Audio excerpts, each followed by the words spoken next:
everyone, welcome to our channel today. This is your Ashking. How to teach visual learners easy and efficient strategies.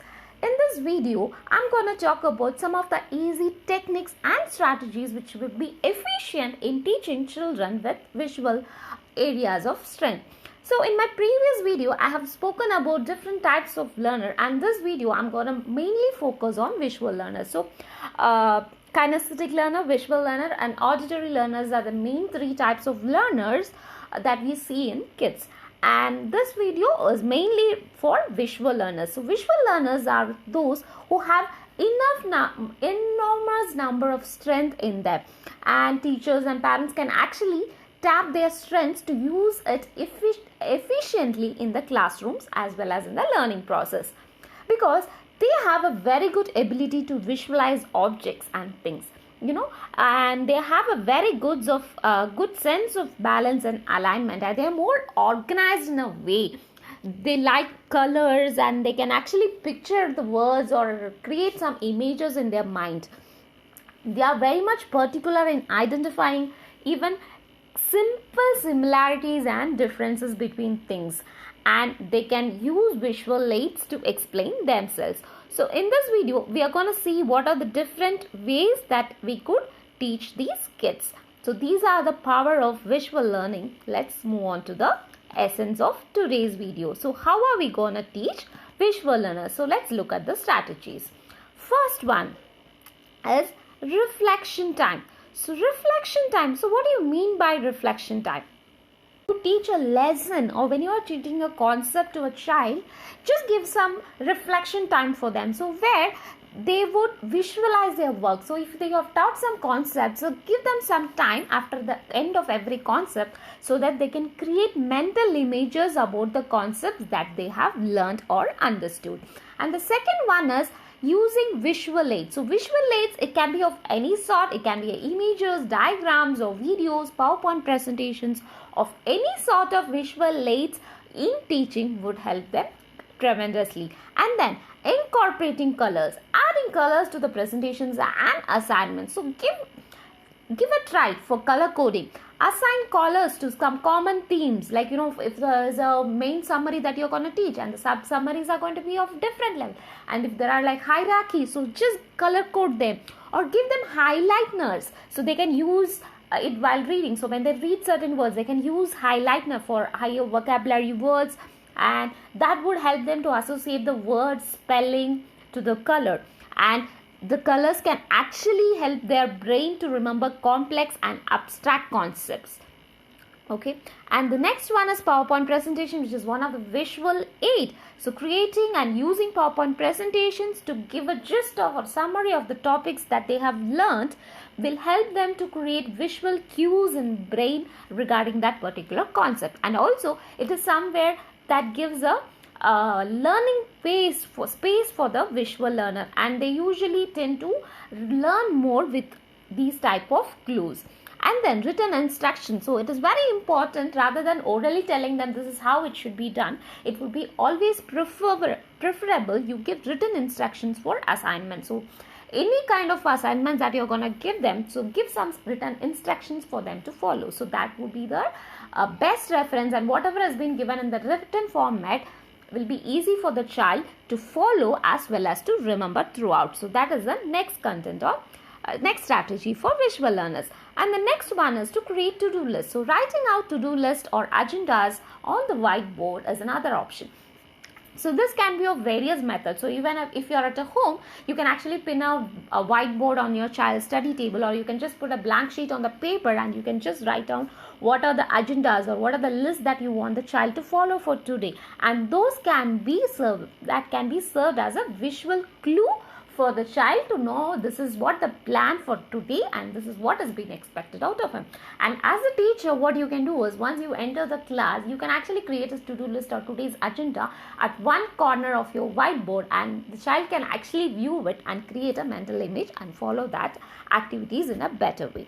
And then flashcards. So I think this is one of the most common method that we use for kids while teaching concepts. So using vocabulary flashcards is another method for teaching kids with visual learning. And then written feedback. So it is very important that you not restrict yourself in giving an oral feedback. Wow, that was nice doing. Wow, you did your homework. So please mention it down. So give some written feedback on assignments, and I think that would be best suiting all these English parents and English subjects. So you can just write few words about the way they have presented it.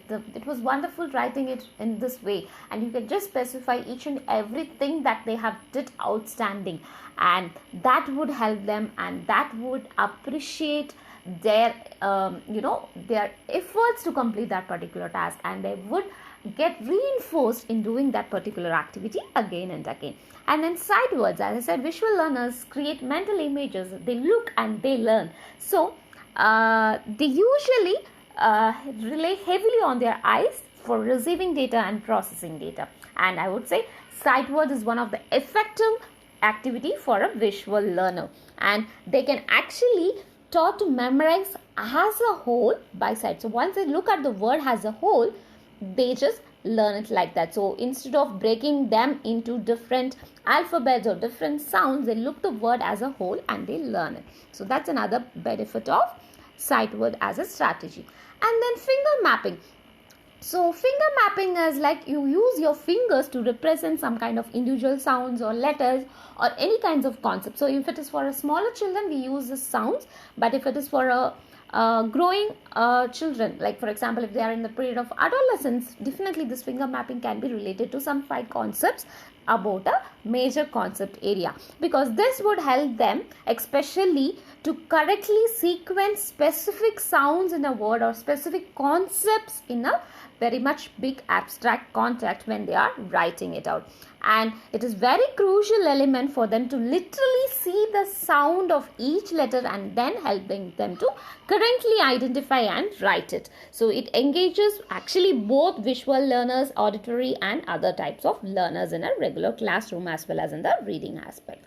And then creating visual imagery. So as I said in the first part of the strategy, reflection time. So kids try to create a mental image of things. So providing visual analogies and metaphors will help them with visual imagery techniques. So that is another strategy to teach visual learners. And then key points. So key points is like whenever you go with a broader concept, make sure that you consider writing key points in front of the class or in front of your child so that he understands this is the major concept of this particular topic, and this concept or these key points that is written would be a visual clue for the child. And you can substitute these words with colors or pictures. It's not necessary you need to always write a key point. You can also use some colors or pictures instead of writing key points. So having kind of emphasizing activities or coloring these key points in a text would enhance their ability to remember and reorganize the things in a better way. And then as a storytelling, I think this would be one of the most interesting aspect. So using storytelling to help with visualization. So whenever you teach a concept, stories are the best method to use it. So whenever you introduce a concept or a topic to the classroom or to your child, try to engage them in a story format. And you do have nowadays stories for all science and math concepts. So if you can just introduce it with a story, it helps them in better visualization of that particular concept, and that would actually help our children with visual learners to get them engaged into the topic. And then whiteboards and markers. So if possible, provide them with a personal whiteboard and dry erase markers with plenty of colors, because that allows your child to easily draw out ideas and concepts without wasting paper or taking lot of room or space. So they just need a whiteboard and a marker and different colors so that they can come up with their own ideas to provide a visual cues for understanding that particular concepts.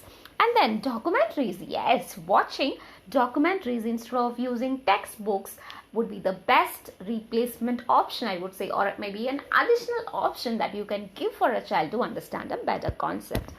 And then concept map. So drawing out the concept, whatever the topic that they have learned, incorporating lots of concept maps to identify the main idea and to drill down into categories and subcategories is another strategy. And then organizing notes. Yes, very important thing, I would say, because organizing their notes like an outline and creating like some simple intentions or bullets would help them to create a visual subdivisions on how larger concepts are related to a specific one. And you can actually consider using different kinds of stationeries, stickers, others, any kind of materials to enjoy your child creating these kind of organizing notes. Okay, and you can actually give some different sets of stationeries for different subjects or different concepts, so that they are actually visually distinct in those ways. And whenever possible, just try to replace the word with symbols or pictures, because this simple trick would help visual learners to associate symbols with concepts, and that would speed up their writing and create a visual aid that they need. Yes, so these are the various ways in which you can help your visual learners in learning the concept in a better way, and this would definitely make your child's learning process more enjoyable and an efficient one. Yeah, thank you for watching this channel and spread the race.